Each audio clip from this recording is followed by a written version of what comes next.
everyone, and welcome back to the Vast Anonymous Comic Vault. I'm Captain Logan. And I'm Eric. And today, Eric and I are going to talk about Ultimates 3, a thing that Eric was... Spooky comic. I think, yeah, spooky in that we were horrified to have to look at it. It's awful. And then we were kind of horrified when we got finished looking at it. This was a thing that was requested by Ian McKee. Don't do this again. Freaking us out, we appreciate it. So I said at the beginning of the omnibus in the introduction that we were only doing things that were horror-related this time with the request. This is the one exception I'm making, except for the ways in which we found it horrifying, because we're late on this. We were supposed to do it last time. We were supposed to do it last time, and I promised Ian we would get to it. So, again, requesters, sorry if I didn't get to your thing this time because it wasn't horror-related, or even if it was and I just didn't get to it, but I will get to things soon. But we are... And also, there's only so many things we can do in the several-hour stretch that we do on the omnibus. Anyway, so let's go ahead and get into Ultimates 3. Eric and I... We should switch to normal lights for this. No, because it's spooky! Eric and I reviewed the first two Ultimates books over like 2 years. We finally did the second one not too long ago. Yeah. And now we're doing the third one, which shouldn't count. It's a mulligan. It doesn't read anything like what Mark Millar did.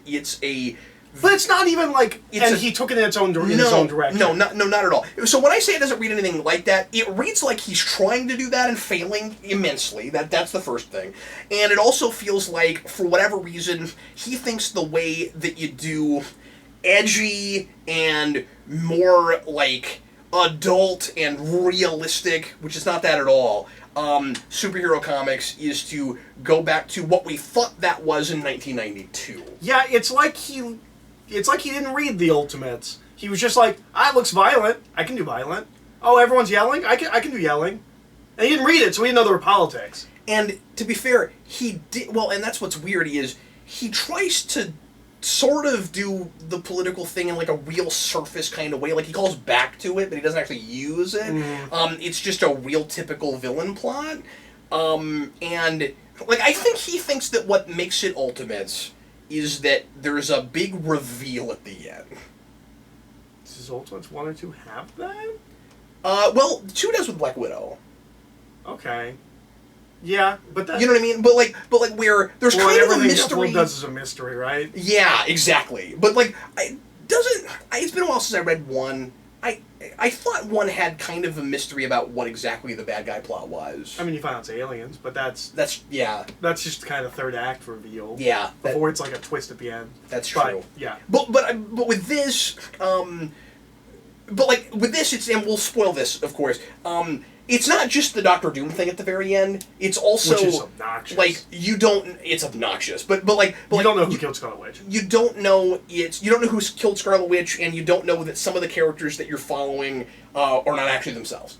Because he also loves those kinds of stories. Yes. I think... This is everything I don't like about Jeff Loeb, like, wrapped up in one package. It's bad. I think if you get the trade, it is called Ultimate 3, Who Murdered Scarlet Witch. Okay. So before we actually get into this, absolutely, I want to talk about a little bit of background. Oh, real quick, I was also let me just give Jeff Loeb this much credit and say he did clearly read it. Ultimates? Yeah. Yeah, no, he did. I'm just saying, he's being hyperbolic because it's funny. Yeah. He did read it because he knows about character motivations and he knows about the death of Hawkeye's family and stuff like that. Yeah. He knows Hawkeye's family died. That's not where I would have taken that. And what is that costume? Aren't your kid... I love that costume. That is the one thing but ironically, right? No, I think it's an awesome costume. But, like, if he went bad, it's not what you would want for Hawkeye, right? It's not what you would want. If that was the costume they gave him in the movie, I would be fine with it. That feels like the slightly more grounded version of Hawkeye's regular costume. Like, that feels like it makes complete sense that would be the ultimate Hawkeye costume. I never say this to Eric, because, like, we disagree sometimes, we agree a lot. I would get rid of the bullseye. He wins me over on things quite a bit. We will have to agree to disagree. I thought that costume was goofy. I love it. Wow, alright. It has a lot of things. It's got goggle eyes. It's got the hair out the top. It's purple. Well, yeah. No, I really dig that costume. Alright, go ahead. So, for some background information, I have this Wizard magazine randomly where he's doing an interview, and I had it as a kid, and I just happened to have re-gotten it years later. He is writing Ultimates 3 and 4 at the same time. And the way he's talking about it is Ultimates 4, it sounds like, will come out the following year. He's talking about how Ultimates 4 will build on things from Ultimates 3. Ultimates 4 is also going to be drawn by Ed McGuinness. Mm-hmm.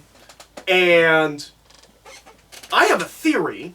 This is not confirmed, but I have a theory that this is supposed to be 12 issues. And he writes like 2 of them, maybe 3. And then for some reason they decide not to do that. I don't think it's reception. Because when you look at this book, there are so many threads you would not introduce if you knew this was a 5-issue mini. Why is Black Panther here? There's a lot of stuff that feels like he is setting up a much longer story that we just kind of like real quick. That is not a Jeff Loeb thing. And the way that's paid off is ridiculous. Oh, it's Captain America the whole time. There might not even be a Black Panther. Yeah, no. It feels like he had to real quick wrap up stuff that was not intended to be wrapped up that quick. I believe that for some reason... Is it possible that it's just turned into Ultimatum? Like, no. Hear me out, though. Is it possible that this is Jeff Loeb's fault? No. No? Okay. Okay. Here are the reasons it can't be Jeff Loeb's fault. Okay. This is only 5 issues. Sales for comic numbers come in 3 months out. Mm-hmm. This book does sell well initially, even if it's reviewed poorly. And the first book to have the like Road to Ultimatum or whatever banner is issue 3.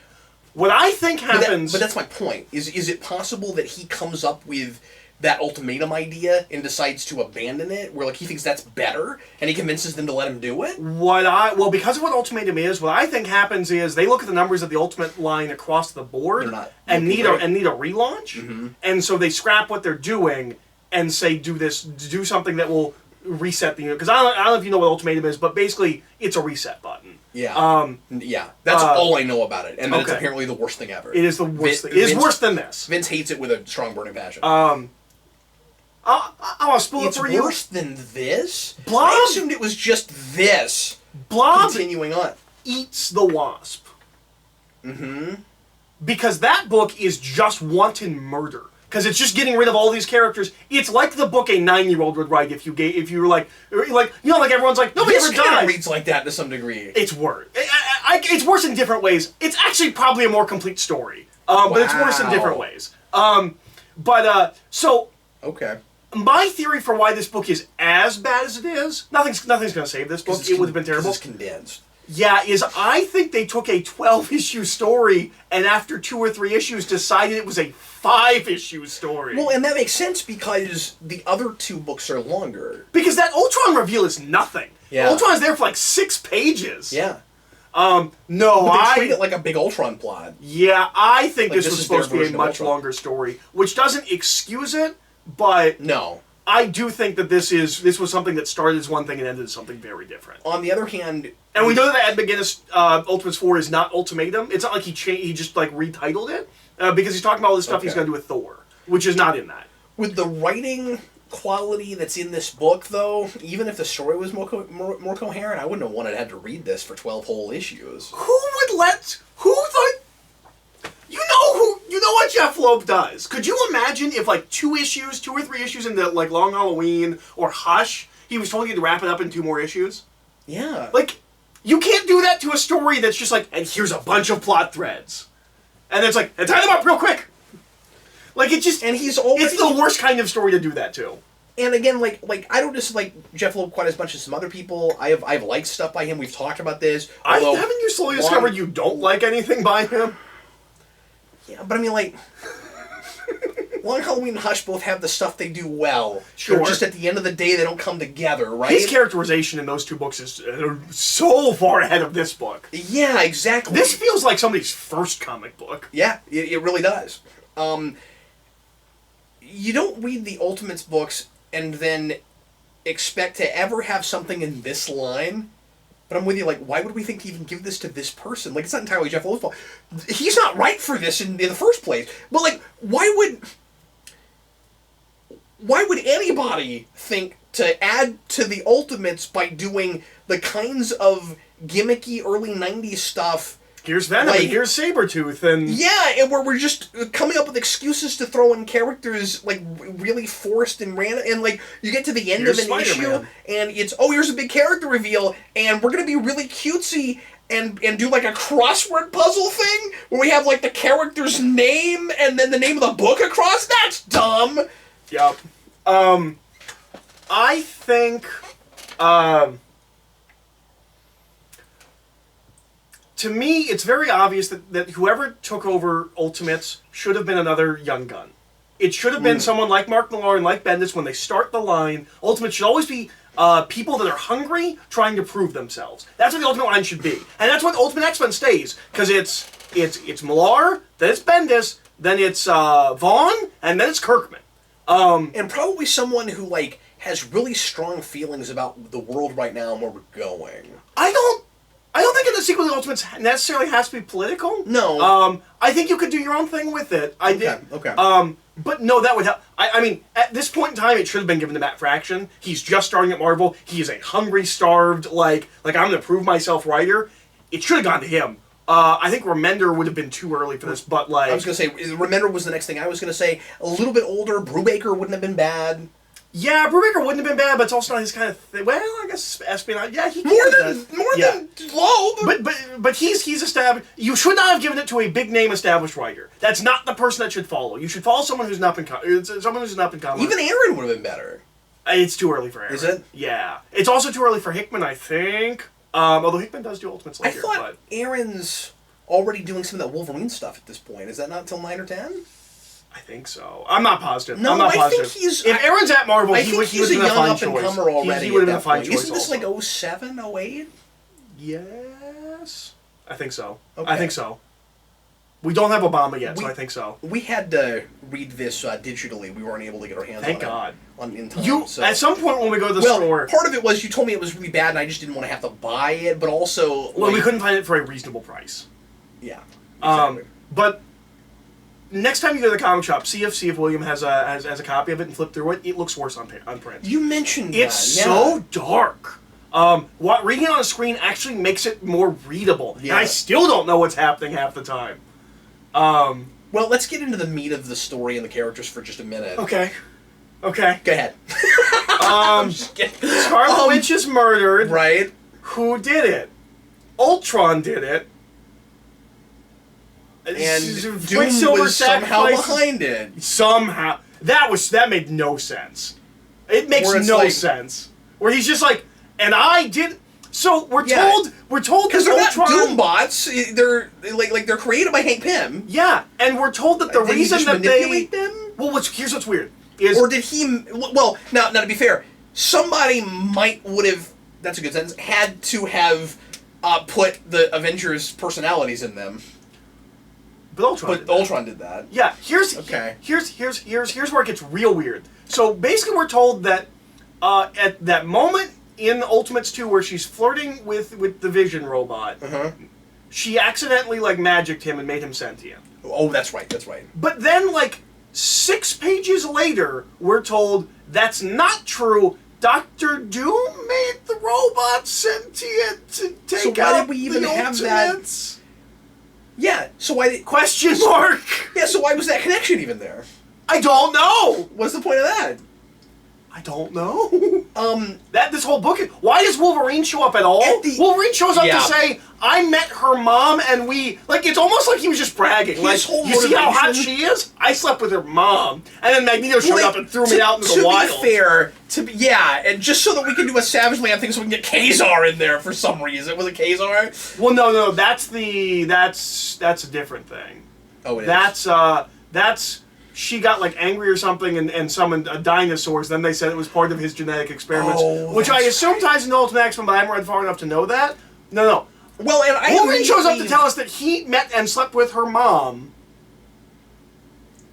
and Magneto threw him out. So the motivation it looked like was kind of, and this is not great, but it seemed like, because you say the message was he has no motivation. Yeah, he does. It's supposed to be I cared about her mom, so I'm trying to help her, or what it is? Yeah, because he talks a lot about how alike they are, and yes, because you're right. So after that thing is where he talks about when he was on the Brotherhood of Mutants, and that's when he sees her make the dinosaurs. Right. I forgot about But what's weird about it is that he's like, she looks so much like her mom. It was hard for me to control myself, and I was like, Really? Yeah, no, that's well. Why can't he just have been when I was on Brotherhood of Mutants? so- I saw this thing. right? Like You don't realize how powerful she is. it's not creepy, or it's not as creepy if you just say, well, like, I cared about her mom and she reminds me of her mom, and it's like it's difficult not to care, and so I'm here. But he goes out of his way, Loeb does, to be just as immature as possible. Like, everything that we did in the other two Ultimates with Millar, where I was like occasionally questioning, okay, are we going a little bit too far? Is this kind of, is this kind of gratuitous? Is this sophisticated or immature? Yeah, I had questions here. It was never mature. It was never sophisticated. It was always just well, this is what you like adult comic readers want, right? Like, there was no reason to have the near sibling incest thing. That is kind of hinted at in the first two Ultimates. What's weird But he about goes so far with it. and what's weird about it is that Janet. And for a minute, I thought it was just the robots, but I think it makes it pretty clear it's not just the robots. No, it's not just the robot. And Janet says to Steve, which, by the way, she's the leader for some reason. For some reason, I kept wondering if I missed something in the last book where Nope. suddenly she's the lead. And Captain America keeps making, except it's not him, I guess. It's a robot. But, like, right? I don't know. I know sometimes pretty he's sure- Black Panther, but I think No, he's I'm pretty also sure Captain he's- America sometimes. I'm pretty sure they give us a timestamp at the end where it's like, from this point on, he was a robot, Okay. and that's when he becomes Black Panther. He does give us that. Black Almost Panther's there in the positive. first scene. No, I know, but then...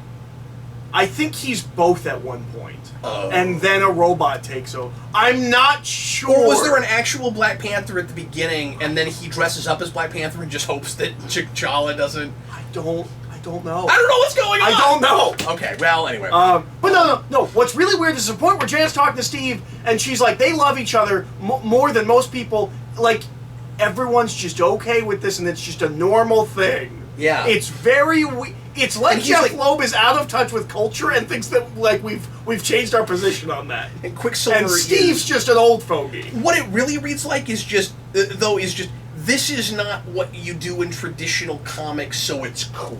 Yeah. That's what it reads And like. there's also weird decisions where we put I don't like anybody. No. Because nobody seems like an actual person in this. We put Scarlet Witch in her more traditional. It's kind of smutty. It is, and not in like a fun way. We put Scarlet Witch in, Which her is hard to more- do as a follow-up to a thing I was taking seriously anyway. Yeah, we put Scarlet Witch in a more traditional, like, sexy costume, and Steve has this line where he's like, "But look at what she's wearing," and I was like, "But she didn't used to dress like that. There's no reason for you to be drawing her like this. This isn't what she looked like in the past two books." And, like, I don't know why she changed dressing. Like she didn't dress like that. I don't understand. And there's a lot of things like that were just different now, and you wouldn't tell the story the way he told it if you knew you had 5 issues. So much has happened in between Ultimates 2 and this, and it feels like it's going to be like a slow burn of playing catch-up, but it's only 5 issues, and I don't know what's happening or what has happened, and, like, everyone's different now, and I don't know So why. like, you're saying it thinks it's Young Justice Season 2, but then it doesn't get enough episodes? Yeah, I do think it's that. I really do think it's that. Well, and I think he uses the Ultron robots as an excuse for people to be out of character, because he's not actually writing them in character, so when they're not in character, he can just go, but they were a robot, but then there's all these places where they weren't a robot, where they're acting out of character. Tony Stark Right? robot is drunk, and that's kind of funny. Yeah, that's funny. This opens... Well, and then remind me, like, what happens with the Hank Pym thing, where, like, he as He's a just on the team robot... now. No, but, like, he overdoses, but was it the robot that overdosed? I'm trying to remember No, now. I think Hank Pym tried to overdose. But, like, it seemed like I forgot thought he about was that supposed to plot be thread. dead for a minute, Yeah, right? Yeah. But then at the end, he's not dead, right? Yeah. Do you remember So Hank is that a Pym in robot? Ultimates and Ultimates 2? Yes, he's not like this. Do you remember at the end of this book where Captain America's like, I don't know if he should be on the team, and And then she's it's like, Janet, like, he's on the team! He earned this! And I was Earned like, it. what are you talking about? He may have been a terrorist that took over America last year! And also he beat you in Not to mention the part where he during your almost killed you, childhood. yeah. What? But don't you agree that he's just like, well, they're robots, so I can make them act any way I want them to, and hopefully you won't notice. Like, yeah. Well, and I don't know if that was the long game or not. Like, again, like that would have been maybe a fine reveal in issue 12. No, but regardless of how long the thing ever would have been, you were complaining when we were reading. Eric and I like read this at the same time. We kept sending each other messages and sending each other pictures of funny things. So didn't you used to have two kids and a wife?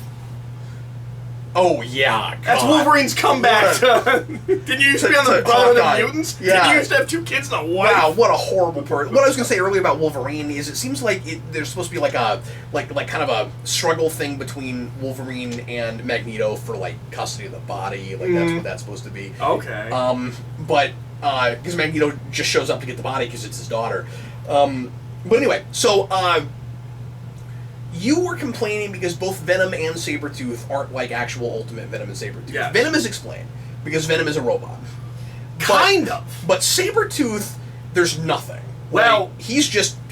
so the point I'm trying to make is he characterizes people however he wants to, and sometimes there's an explanation and sometimes there's not. So there are... Sorry, I'll give you the floor in a second. There are tells. There are supposed to be tells where you're supposed to say, this isn't right, this isn't continuous, this is confusing, and that's supposed to give you breadcrumbs. But then there's too many things that don't make sense, that don't fit as breadcrumbs, and so it doesn't work at all. So the Venom thing is supposed to be, well, why would the Venom symbiote liquefy like that? And so we're supposed to take that as a clue that something is wrong, and that's supposed to be one of our first tells that it's Ultron, but it doesn't work because of things like Sabretooth, where he's not like Ultimate Sabretooth the way you described. And everything else that Ultron makes is just robots. Why are we liquefied? But more than that, that's a dumb tell, because Ultimate Venom doesn't have a big white spider on his chest, and I'm pretty sure maybe when he redoes the storyline from the Ultimate Spider-Man video game, it's a little bit bigger, but Venom's a small, intimate story. He's not like he is in 616. People don't know who Venom is. He doesn't run around saying he's Venom. He busts through the wall like the Kool-Aid Man, and everyone's like, it's Venom! Oh, okay, so nobody knows who he is. People don't know who Venom is. Venom is the Thing. Okay. It doesn't make any sense! Well, I didn't know how much Venom we had gotten by this point in the continuity, because I've read the first Venom trade, but that's all I've read. So, like, I don't know what else he they've done. only shows up twice! Oh, okay, okay. And this is probably post that second time, but I don't think he's, like, all of a sudden... Like, I don't think he's even called Venom in that Venom story. Like, it's dumb. We open... Like... And you can... Like, am I right about this? This is Gargan era, right? Because he's drawn, like, big, giant Gargan Venom. Yeah. It's gotta be Gargan era. Yeah. But, like, this book opens... Because it's a Gargan during Dark Reign and stuff, right? Yes. And this is right after that. Yeah. Or around that, right? Yeah, this is right before that. Okay. I will get us a date on this book. Because I'm pretty sure 07 is Secret Invasion? That sounds about right, yeah. Which would make 08 Dark Reign. No, Dark Reign has to be 09 because Dark Reign happens while I'm doing YouTube. Oh, okay. So... Anyway, I'm sorry, go ahead. But this book starts confusing, and not in a, like, mystery... Like, I want to believe that he started writing a book and then it got truncated. But then it starts as confusing as it possibly can. So, we end Ultimates 2 with the team leaving the government and saying, we're going to do our own thing. 08? Oh, is when this comes out? 3, yeah. Okay. We end the, sorry, I gotta start. So we end Ultimates 2 with the team leaving and saying, we're done with the government, we're gonna do our own thing. This opens in Avengers Mansion with everyone just sitting around in different costumes, acting differently, watching a sex tape of Tony Stark and Black Widow, which is apparently being broadcast, which... How is that? They were engaged. But people are acting like, oh my god, Tony Stark slept with this traitorous woman. That's a really good way. It's like, they were engaged. That already. Yeah, you had to have assumed, and it didn't look like it was that, like, weird or dirty, right? Like, it was just her sitting on top of him. So like, it's just a big deal that we have proof of it? That people can like, that watch feels more like in the first two Ultimates, that feels like more like a thing that we deal with, like, a PR thing, where, like, we're like, it doesn't demoralize Tony. Like, it's just... It's more like a celebrity sex tape than anything else. That only works if you had a timestamp where it was like, this happened after he knew. Yeah. After she tries to kill him, but before Hawkeye kills her, this happens. Okay, that's weird. No, it just and like Black Panther's there, and I don't know why. And like it starts as confusing as it possibly can, and it never lets up. Where I kept going. Okay, it hasn't been that long since I read that book. This book is a mistake. Yeah. Like, just the beginning and every aspect on every level, this book is a mistake. You just don't even want it to count. There is very famously, at a panel, someone gets up and asks a question, which is, how did you let Ultimates 3 happen? Panel with who? Like Quesada? Or? It's like editors and stuff. Yeah. Yeah, I think it is Quesada. Or whoever's editing the Ultimate line. That happens. That's a great question. How do you... Man, now...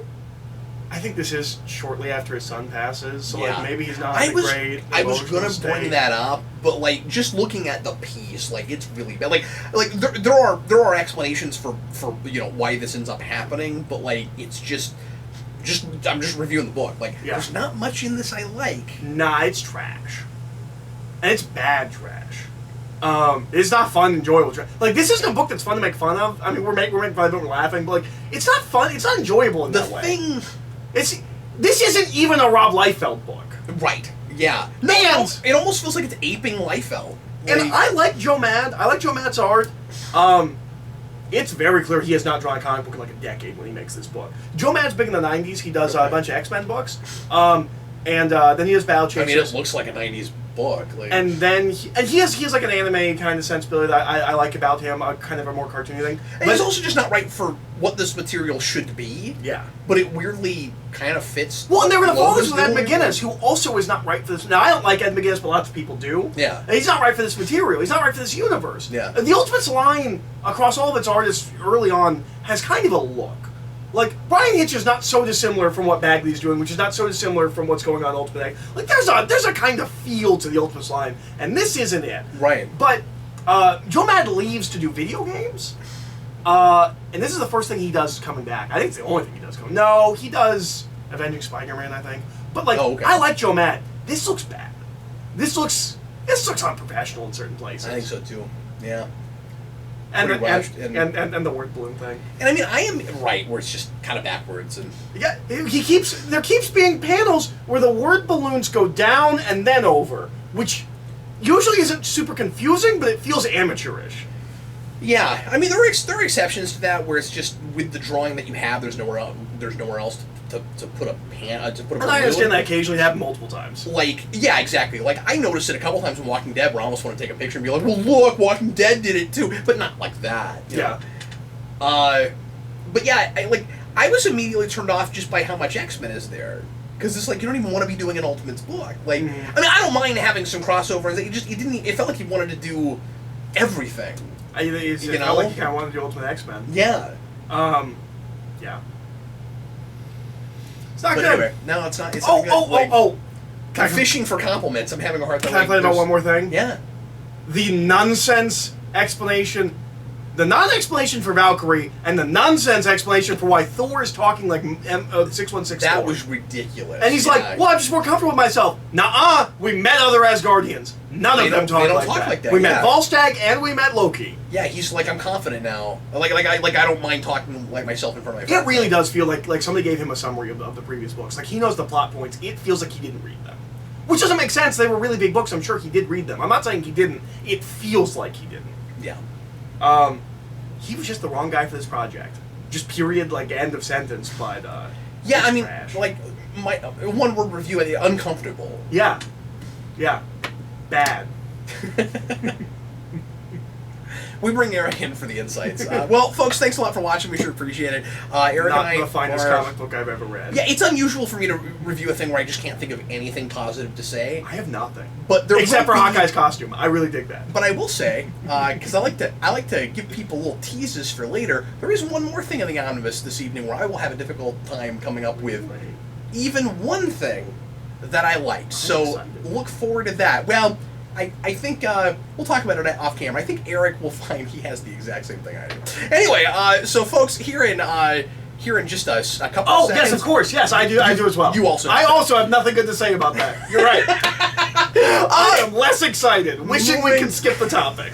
Moving right along, we're gonna go It's on gonna be like now this, but again. to how we felt about Eric. Actually, isn't gonna be featured on the segment because he didn't watch any of the stuff that I'm doing for how we felt about this time.